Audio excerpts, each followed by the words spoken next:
Praise the Lord. ദൈവസന്നിധിയിൽ നമുക്കെല്ലാവർക്കും എഴുന്നേറ്റ് നിൽക്കാം. നമുക്ക് കണ്ണുകൾ അടച്ച് കരങ്ങൾ കൂപ്പി നമുക്ക് പ്രാർത്ഥിക്കാം. നമ്മളുടെ മരിയൻ ധ്യാനത്തിൻ്റെ 4-ാമത്തെ ദിവസം നമ്മെ പൂർണ്ണമായി പരിശുദ്ധ അമ്മ വഴി പരിശുദ്ധ ത്രിത്വത്തിന് സമർപ്പിക്കാം. നമുക്ക് പ്രാർത്ഥിക്കാം. പരിശുദ്ധ അമ്മയിൽ നിറഞ്ഞു നിന്നിരുന്ന ദൈവിക പുണ്യങ്ങൾ പരിശുദ്ധാത്മാവെ ഞങ്ങൾക്കും നൽകണമേ. പരിശുദ്ധാത്മാവിൻ്റെ പ്രിയ മണവാട്ടിയായ പരിശുദ്ധ അമ്മയിൽ നിറഞ്ഞ ദൈവിക പുണ്യങ്ങൾ, പ്രത്യേകിച്ച് പ്രത്യാശയ സ്നേഹവും ഉപവിയും ഞങ്ങളിൽ ഓരോരുത്തരും നിറയുവാൻ, പ്രത്യാശയും വിശ്വാസവും ഉപവിയും ഞങ്ങളിൽ ഓരോരുത്തരും നിറയുവാൻ പരിശുദ്ധമ്മയെ പ്രാർത്ഥിക്കണമേ. പരിശുദ്ധാത്മാവേ, അങ്ങയുടെ പ്രിയ മണവാട്ടിയെ ദൈവസ്നേഹത്തെ ജ്വലിപ്പിച്ചതുപോലെ ഞങ്ങളെയും ജ്വലിപ്പിക്കണമേ. ചേർന്ന് പാടി പ്രാർത്ഥിക്കാം. പരിശുദ്ധാത്മാവേ, പരിശുദ്ധാത്മാവേ, കൃപയായി നീ എന്നിൽ നിറയണമേ. പരിശുദ്ധാത്മാവേ, പരിശുദ്ധാത്മാവേ, കൃപയായി നീ എന്നിൽ നിറയണമേ. പരിശുദ്ധാത്മാവേ, പരിശുദ്ധാത്മാവേ, വരദാനമെന്നിൽ ചൊരിയണമേ. പരിശുദ്ധാത്മാവേ, പരിശുദ്ധാത്മാവേ, വരദാനമെന്നിൽ ചൊരിയണമേ. പരിശുദ്ധാത്മാവേ, പരിശുദ്ധാത്മാവേ, കൃപയായി നീ എന്നിൽ നിറയണമേ. സ്നേഹം വറ്റിവരണ്ട ഹൃദയ ജീവജലമായി നിറയണമേ. സ്നേഹം വറ്റിവരണ്ട ഹൃദയ ജീവജലമായി നിറയണമേ. ആത്മാവിനാലെ നയിച്ചിടണേ, ആത്മീയ ജീവൻ നൽകിയിടണേ. ആത്മാവിനാലെ നയിച്ചിടണേ, ആത്മീയ ജീവൻ നൽകിയിടണേ. പരിശുദ്ധാത്മാവേ, പരിശുദ്ധാത്മാവേ, കൃപയായി നീ എന്നിൽ നിറയണമേ. കൃപയായി നീ എന്നിൽ നിറയണമേ. കൃപയായി നീ എന്നിൽ നിറയണമേ. നമുക്ക് ചേർന്ന് പ്രാർത്ഥിക്കാം. കൃപ നിറഞ്ഞ മറിയമേ, നിനക്ക് സമാധാനം. നമ്മുടെ കർത്താവ് നിന്നോടുകൂടെ സ്ത്രീകൾ നീ അനുഗ്രഹിക്കപ്പെട്ടവളാകുന്നു. നിന്റെ ഉദരഫലമായ നമ്മുടെ കർത്താവ് ഈശോ മിശിഹ അനുഗ്രഹിക്കപ്പെട്ടവനാകുന്നു. പരിശുദ്ധ മറിയമേ, തമ്പുരാൻ്റെ അമ്മേ, പാപികളായ ഞങ്ങൾക്ക് വേണ്ടി ഇപ്പോൾ ഞങ്ങളുടെ മരണസമയത്തും തമ്പുരാന്റെ അപേക്ഷിച്ചുകൊള്ളണമേ. ഈശോ മിശിഹായുടെ വാഗ്ദാനങ്ങൾക്ക് ഞങ്ങൾ യോഗ്യരാകുവാൻ സർവേശ്വരന്റെ പരിശുദ്ധ മാതാവേ, ഞങ്ങൾക്ക് വേണ്ടി അപേക്ഷിക്കണമേ. ഈശോ മിശിഹായ്ക്ക് സ്തുതിയായിരിക്കട്ടെ. എപ്പോഴും സ്തുതിയായിരിക്കട്ടെ. Praise the Lord. പ്രിയപ്പെട്ട സഹോദരങ്ങളെ, നമ്മൾ ഇന്ന് ചിന്തിക്കുന്നത് പരിശുദ്ധ അമ്മയിൽ നിറഞ്ഞു നിന്ന ദൈവിക പുണ്യത്തെക്കുറിച്ചാണ്. അനേകം ദൈവിക പുണ്യങ്ങൾ പരിശുദ്ധ അമ്മയിലുണ്ട്. നമ്മൾ പ്രധാനമായി ചിന്തിക്കുന്ന 3 ദൈവിക പുണ്യങ്ങൾ: പ്രത്യാശ, വിശ്വാസം, ഉപവി. ഇതിൻ്റെ നിറകുടമാണ് പരിശുദ്ധ അമ്മ. നമ്മൾ ഈ കാലഘട്ടത്തിൽ ഏറ്റവും പ്രത്യേകമായി തോന്നുന്ന പ്രത്യാശയെക്കുറിച്ചാണ് നമ്മൾ ചിന്തിക്കുക. പ്രത്യാശയും വിശ്വാസവും ഒന്നിച്ചു പോകുന്നതാണ്. വിശ്വാസത്തിൻ്റെ നിർവചനത്തിൽ ഹെബ്രായ ലേഖനത്തിൽ പരിശുദ്ധാത്മാവ് നമ്മളോട് പറയുന്നത് പ്രത്യാശിക്കുന്നവ ലഭിക്കുമെന്ന ഉറപ്പാണ് വിശ്വാസം. അപ്പം നമ്മുടെയൊക്കെ ജീവിതത്തിൽ പ്രത്യാശ നഷ്ടപ്പെട്ട ഒരു കാലഘട്ടത്തിലാണ് നമ്മൾ ജീവിക്കുക. അനേകർക്ക് പ്രത്യാശ നഷ്ടപ്പെട്ടു. എന്നാൽ അനേകം ദൈവദാസന്മാർ, ദൈവമക്കൾ വലിയ പ്രത്യാശയോടെ ഇപ്പോൾ ലോകത്തിൽ നടക്കുന്ന എല്ലാ തകർച്ചകളെയും അഭിമുഖീകരിക്കുന്നുണ്ട്. എന്നാൽ അതിലേറെ പേർക്ക് പ്രത്യാശ നഷ്ടപ്പെട്ടൊരു കാലഘട്ടത്തിലാണ് നമ്മൾ ജീവിക്കുന്നത്. അനേകർ ആത്മഹത്യക്ക് ഒരുങ്ങുന്നു, അനേകർ ആത്മഹത്യ ചെയ്തു, ചിലർ ഇതിൻ്റെ രണ്ടിൻ്റെ ജീവിതത്തിൻ്റെയും ആത്മഹത്യയുടെയും വക്കിൽ നിൽക്കുന്നു. ഇങ്ങനെ പ്രത്യാശ നഷ്ടപ്പെട്ട മനുഷ്യരെ സംബന്ധിച്ചിടത്തോളം പരിശുദ്ധ അമ്മയിൽ നിറഞ്ഞ ഈ ദൈവിക പുണ്യം ലഭിക്കാൻ വേണ്ടി നമ്മൾ പ്രാർത്ഥിക്കണം. ലോകം മുഴുവനും മനുഷ്യൻ പ്രത്യാശയിലേക്ക് കടന്നു വരണം. വലിയ പ്രത്യാശ. റോമാലേഖനത്തിൻ്റെ 5-ാം അധ്യായത്തിൻ്റെ 5-ാമത്തെ വാക്യത്തിൽ പരിശുദ്ധാത്മാവ് നമ്മളെ പഠിപ്പിക്കുന്നത് ഇപ്രകാരമാണല്ലോ: പ്രത്യാശ നമ്മെ നിരാശരാക്കുന്നില്ല. പ്രത്യാശ ഒരു മനുഷ്യനെ രക്ഷയിലേക്ക് നയിക്കും. പ്രത്യാശ ഒരു മനുഷ്യനെ നിത്യതയിലേക്ക് നയിക്കും. പ്രത്യാശ ഒരു മനുഷ്യനെ വിജയിപ്പിക്കും. പ്രത്യാശ നഷ്ടപ്പെട്ടാൽ മനുഷ്യജീവിതത്തിൽ പിന്നീട് പ്രയോജനമില്ല. നമ്മൾക്ക് ജീവിക്കാൻ പ്രേരിപ്പിക്കുന്ന ഏറ്റവും വലിയ ഘടകമെന്ന് പറയുക പ്രത്യാശയാണ്. ഓരോ പരാജയം ഉണ്ടാകുമ്പോഴും, ഓരോ തകർച്ച ഉണ്ടാകുമ്പോഴും നമുക്കൊരു വിജയമുണ്ടാകുമെന്ന പ്രത്യാശയാണ് നമ്മെ മുന്നോട്ട് നയിക്കുക. ആ പ്രത്യാശ കൈവിടാൻ പാടില്ല. ആ പ്രത്യാശ നമുക്ക് ലഭിക്കണമെങ്കിൽ അത് പരിശുദ്ധാത്മാവിലൂടെ ലഭിക്കുകയുള്ളൂ. ഈ പരിശുദ്ധാത്മാവിൻ്റെ വലിയ ദൈവിക പുണ്യം, പരിശുദ്ധാത്മാവിൻ്റെ ദൈവിക പുണ്യമായ പ്രത്യാശയുടെ നിറകുടമാണ് പരിശുദ്ധ അമ്മ. നമ്മൾ വിശുദ്ധ ഗ്രന്ഥം എടുത്തു നോക്കിയാൽ, സഭയുടെ ചരിത്രം എടുത്തു നോക്കിയാൽ, പൂർവപിതാക്കന്മാർക്ക്, പ്രവാചകന്മാർക്ക്, അപ്പസ്തോലന്മാർക്ക്, വിശുദ്ധർക്ക്, അനേകം വിശ്വാസികൾക്ക് ഉണ്ടായിരുന്ന ഏറ്റവും വലിയ പുണ്യം പ്രത്യാശയാണ്. ആ പ്രത്യാശയാണ് അവരെ ജീവിതത്തിൽ മുന്നോട്ട് കൊണ്ടുപോയത്. നമുക്കറിയാം, സഭയിലെ ആദ്യത്തെ രക്തസാക്ഷി വിശുദ്ധ എസ്തഫാനോസ്, അദ്ദേഹത്തിൻ്റെ കൺമുൻപിൽ മരണം നിൽക്കുമ്പോൾ, ചുറ്റും നിന്ന് ശത്രുക്കൾ അദ്ദേഹത്തെ കല്ലെറിയുമ്പോൾ, അദ്ദേഹം സ്വർഗത്തിലേക്ക് നോക്കുകയാണ്. എസ്തഫാനോസ് ഇപ്രകാരം പറയുന്നതായി വിശുദ്ധ ഗ്രന്ഥം സാക്ഷ്യപ്പെടുത്തുകയാണ്.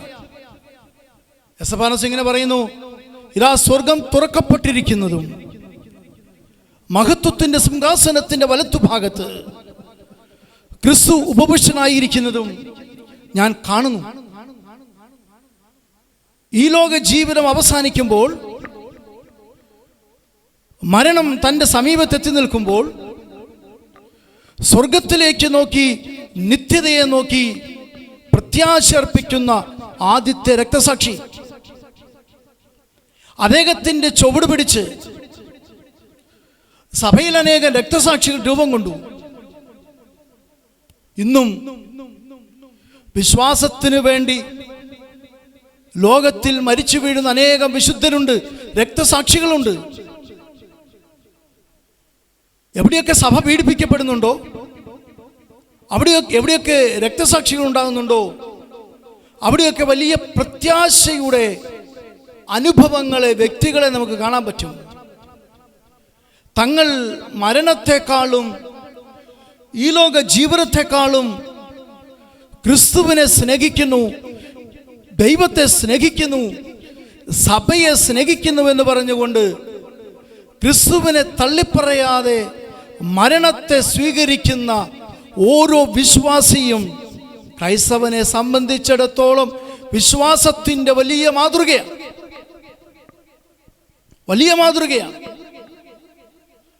പ്രിയപ്പെട്ട സഹോദരങ്ങളെ, എസ്തഫാനോസും അപ്പസ്തോലന്മാരും കാണിച്ചു തന്ന മാതൃകയിലൂടെ ഇന്നും അനേകം ക്രൈസ്തവർ തങ്ങളുടെ ജീവിതത്തെ നിസ്സാരമായി കണ്ട് വരാനിരിക്കുന്ന ജീവിതത്തെ മുന്നിൽ കണ്ടുകൊണ്ട് ജീവിതം ബലിയായി നൽകുന്നുവെങ്കിൽ അത് പ്രത്യാശയുടെ വലിയ വലിയ ഉദാഹരണമാണ്. ഒരു ക്രൈസ്തവനെ സംബന്ധിച്ചിടത്തോളം അവൻ്റെ ജീവിതത്തിൻ്റെ ഏറ്റവും വലിയ പ്രത്യാശ എന്താണ്? അത് നിത്യതയെക്കുറിച്ചുള്ള അവൻ്റെ തിരിച്ചറിവാണ്. നിത്യജീവനെക്കുറിച്ചുള്ള അവൻ്റെ തിരിച്ചറിവാണ്. ഒരു പക്ഷേ ഇന്ന് നമ്മളൊക്കെ പെട്ടെന്ന് നിരാശരാകുന്നതിൻ്റെ കാരണം, പെട്ടെന്ന് അസ്വസ്ഥരാകുന്നതിൻ്റെ കാരണം ഈ നിത്യതയെക്കുറിച്ചുള്ള, നിത്യജീവനെക്കുറിച്ചുള്ള വലിയ പ്രത്യാശ നമുക്ക് നഷ്ടപ്പെട്ടു എന്നുള്ളതാണ്. നമ്മളൊക്കെ ഈ ലോക ജീവിതത്തിൻ്റെ സുഖഭോഗങ്ങളിൽ അല്ലെങ്കിൽ 50, 60, 70, 80 വർഷക്കാലം ഈ ഭൂമിയിൽ ജീവിച്ച് മണ്ണോട് മണ്ണ് ചേർന്ന് പോകും എന്ന ധാരണയുള്ളതുകൊണ്ടാകാം പെട്ടെന്ന് നമ്മൾ നിരാശരായി മാറുക. എന്നാൽ ഓരോ ക്രൈസ്തവനും ചിന്തിക്കേണ്ട കാര്യം, തിരിച്ചറിയേണ്ട കാര്യം, എനിക്കും നിങ്ങൾക്കും മറ്റൊരു ജീവിതമുണ്ട്.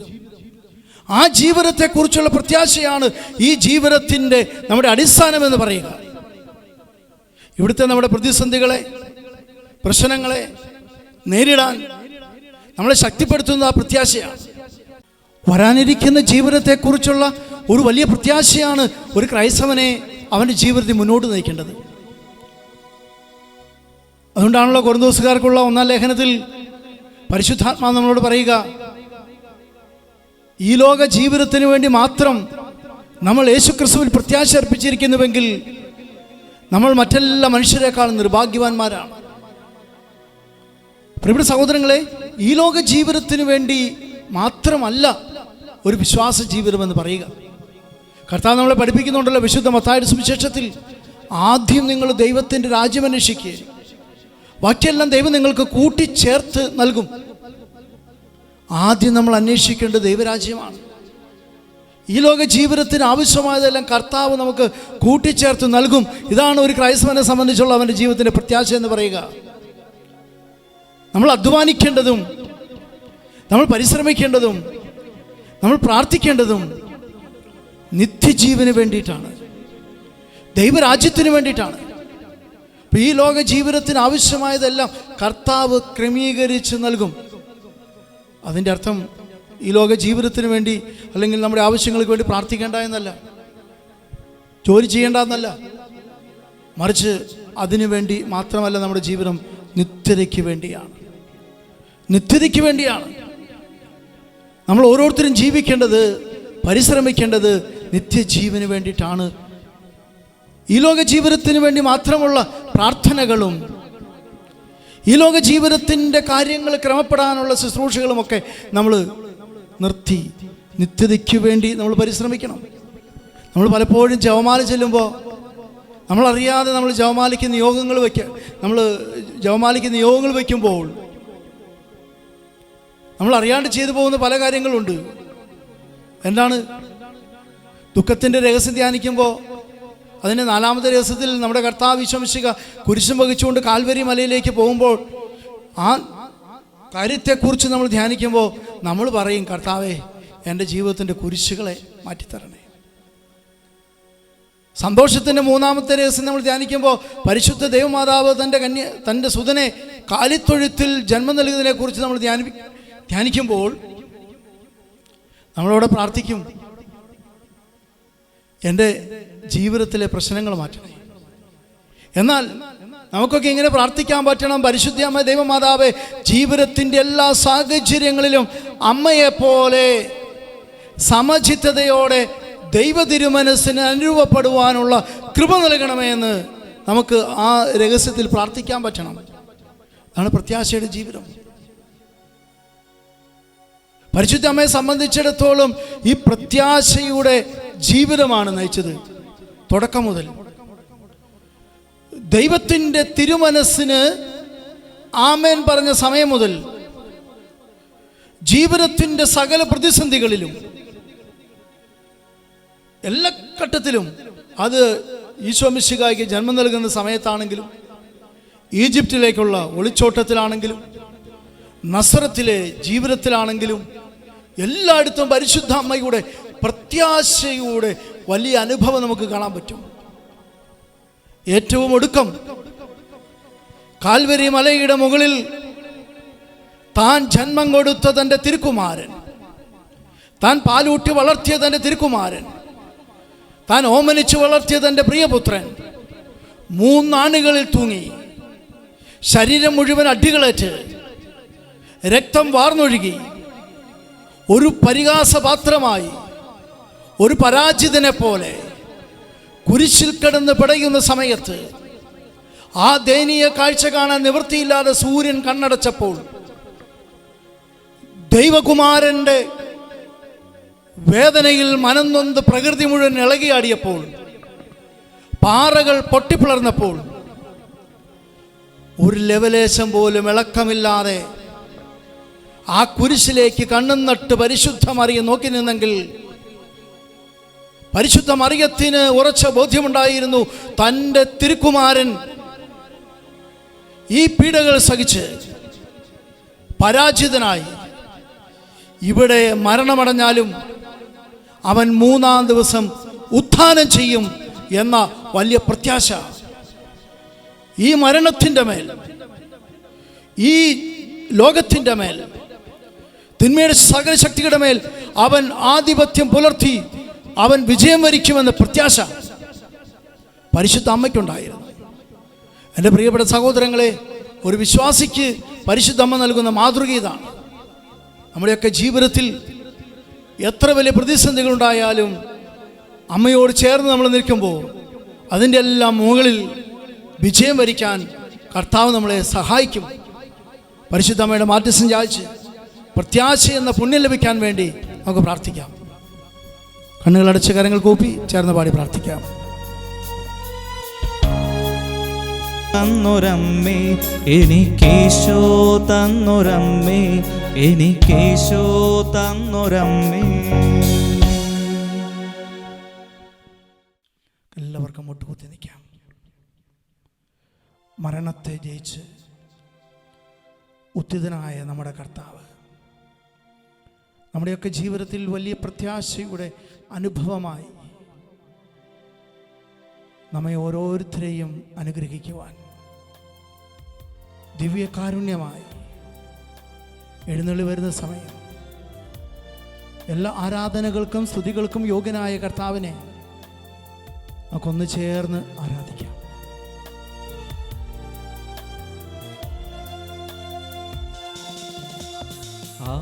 ആരാധ്യൻ യേശുപരാ, വണങ്ങുന്നു ഞാൻ പ്രിയനേ.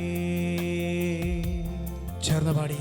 ആരാധ്യൻ യേശുപരാ, വണങ്ങുന്നു ഞാൻ പ്രിയനേ. തേജസ്സെഴും നിൻമുഖമെൻ ഹൃദയത്തിനാനന്ദമേ.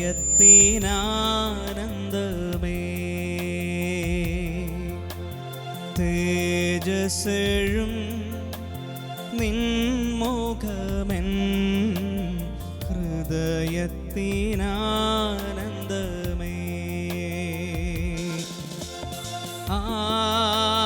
ആരാധന എന്നേശുനാഥന്,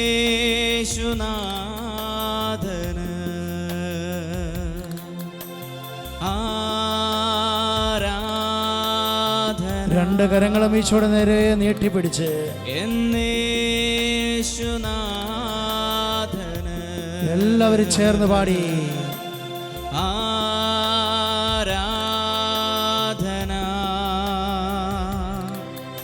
എന്നേശുനാഥന്.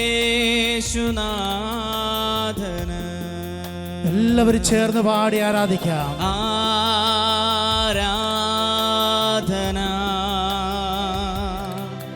എന്നേശുനാഥന്.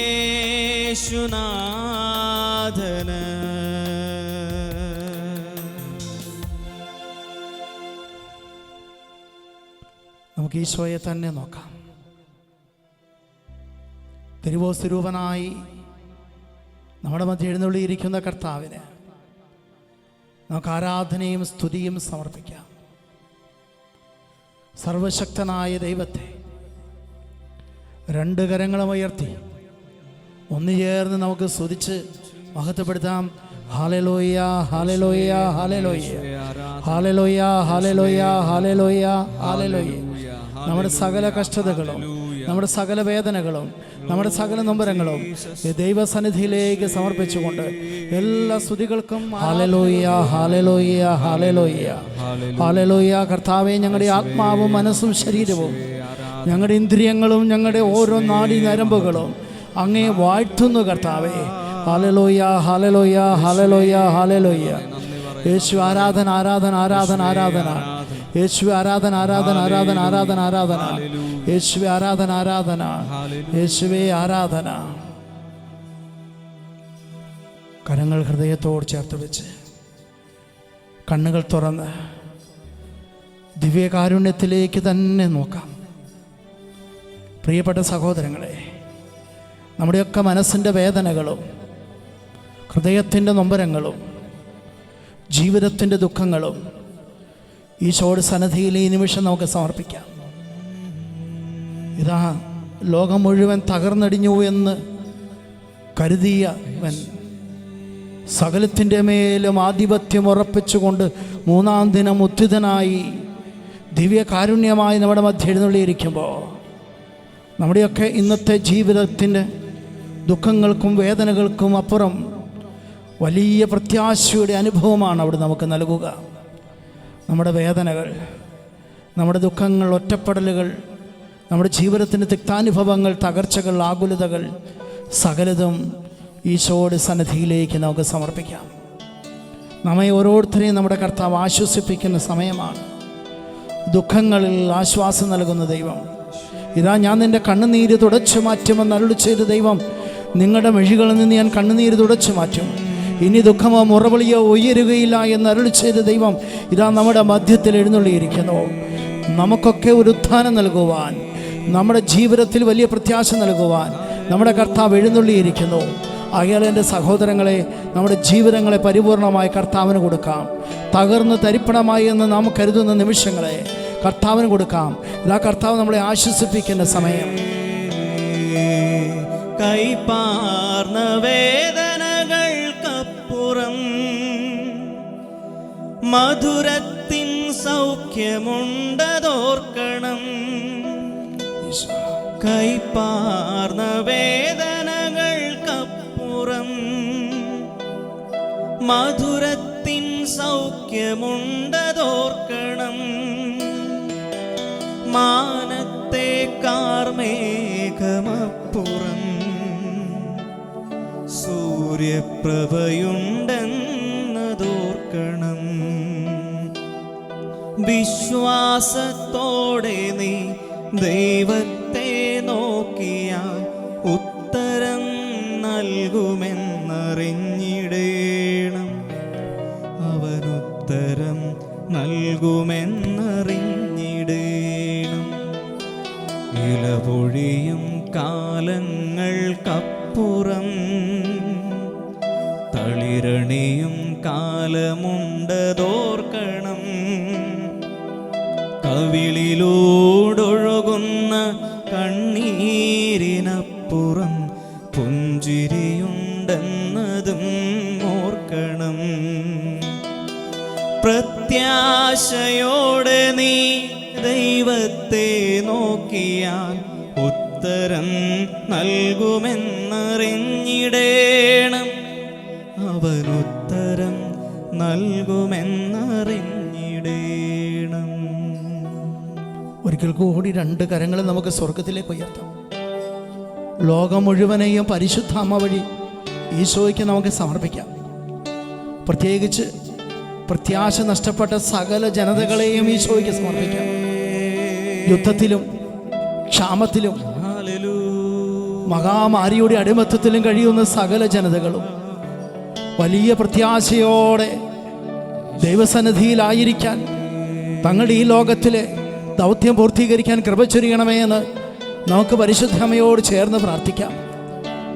ജോലി നഷ്ടപ്പെട്ടവര്, കുടുംബം അനാഥമായവര്, പ്രത്യേകിച്ച് ഈ മഹാമാരിയുടെ കാലത്ത് പ്രിയപ്പെട്ടവരെ നഷ്ടപ്പെട്ട അനാഥത്വത്തിൻ്റെ വലിയ ദുഃഖത്തിൽ കഴിയുന്ന കുഞ്ഞുങ്ങൾ, പ്രിയപ്പെട്ടവരെ ഒക്കെ നമുക്ക് ദൈവസന്നിധി സമർപ്പിക്കാം.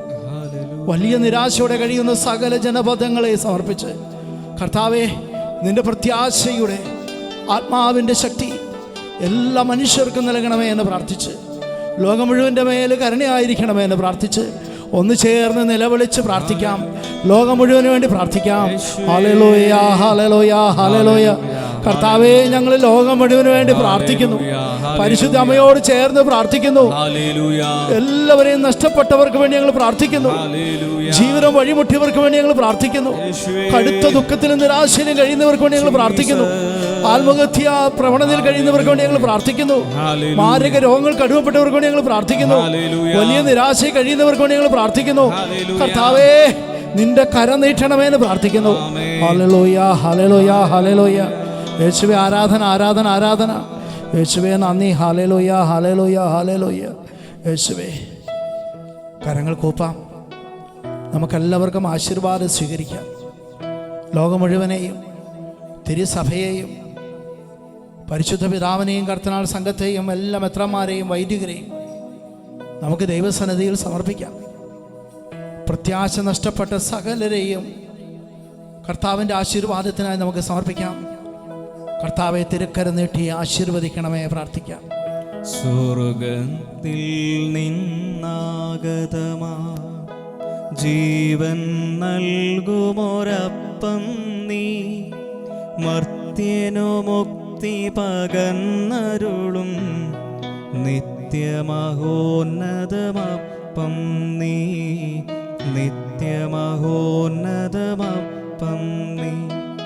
മാനവരേ, മോദമോടെ നാഥനെ വാഴ്ത്തി പാടിടുവിൻ.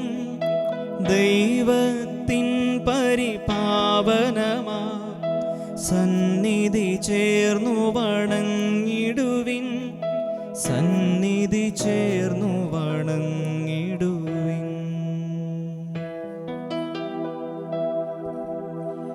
പരിശുദ്ധ ശരീരത്താലും വിലയേറിയ രക്തത്താലും പാപത്തിൻ കറകളിൽ നിന്നും മർത്യനു നീ മോചനമേകി. സകലേശാ ദിവ്യകടാക്ഷം തൂഗണമേ വത്സലസുതരേ, നിർമ്മലരായി ജീവിച്ചിടുവാൻ ചിന്തണമേ ദിവ്യവരങ്ങൾ.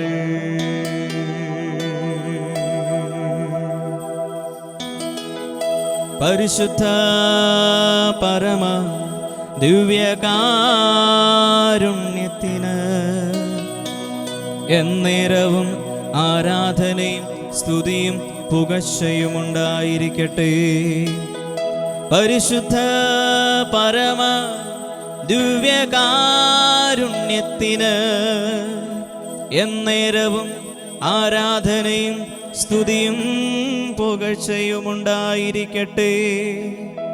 പരിശുദ്ധ പരമ ദിവ്യകാരുണ്യത്തിന്